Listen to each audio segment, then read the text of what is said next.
অসম চৰকাৰৰ হৈছে কি আমি দেখিলোঁ যে কেইদিনমানৰ আগতে মানুহ সাংঘাতিক ধৰণে মূল্য বৃদ্ধিত জুৰুলা হৈ আছে।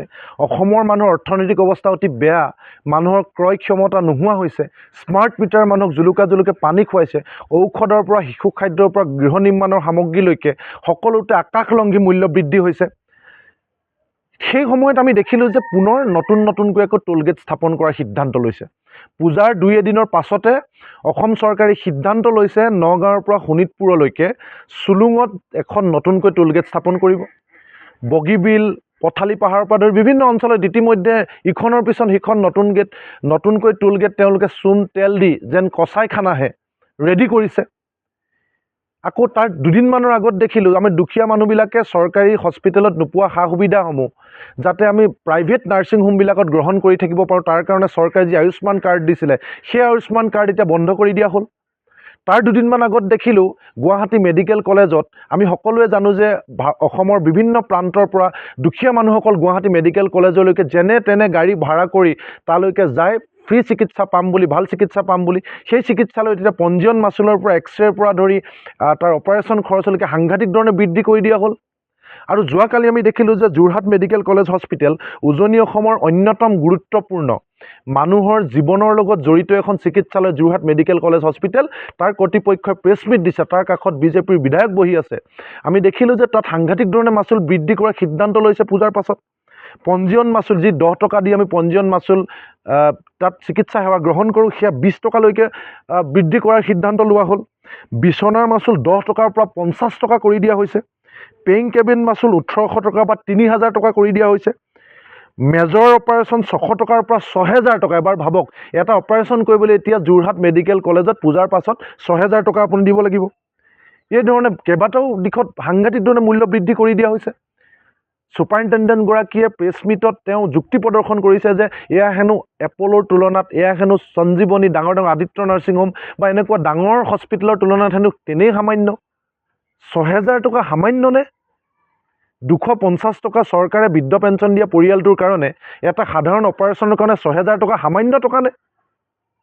হিমন্ত বিশ্ব শৰ্মা ডাঙৰীয়াক সুধিব বিচাৰিছোঁ, 5 কেজি চাউল ফ্ৰী দিয়া পৰিয়ালটোৰ কাৰণে 6000 টকা সামান্য টকা নে? 1250 টকা অৰুণোদয় দিয়া পৰিয়ালটোৰ কাৰণে 6000 টকা সামান্য টকা নে? এতিয়া 6000 টকা সাধাৰণ অপাৰেশ্যনত দিব লাগিব। যি সময়ত মানুহে ত্ৰাহি মধুসূদন দেখিছে, স্মাৰ্ট মিটাৰে মানুহক লুণ্ঠন কৰিছে। শিশু খাদ্যৰ পৰা প্ৰেছাৰৰ দৰৱ, জ্বৰৰ দৰৱৰ পৰা গৃহ নিৰ্মাণৰ সামগ্ৰীলৈকে, হৰলিক্স, চেৰেলেক, শাক পাচলিলৈকে অভাৱনীয় মূল্য বৃদ্ধি হৈছে। মানুহ ক'ত যাব? ক'ত মৰিব মানুহ? কি কৰিব বিচাৰিছে আপোনালোকে? এহাতেদি আদানীক আপোনালোকে 9000 বিঘা মাটি দিবলৈ ওলাইছে ডিমা হাছাওত। বাবা ৰামদেৱক মাটি চমজাই দিলে।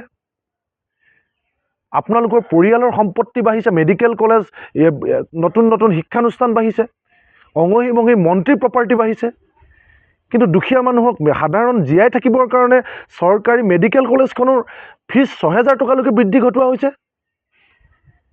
মই অসমবাসী ৰাইজক বিনম্ৰভাৱে আহ্বান জনাইছোঁ, আমি ভাৰতবৰ্ষত বসবাস কৰিছোঁ, ভাৰতবৰ্ষখন কল্যাণকামী ৰাষ্ট্ৰ।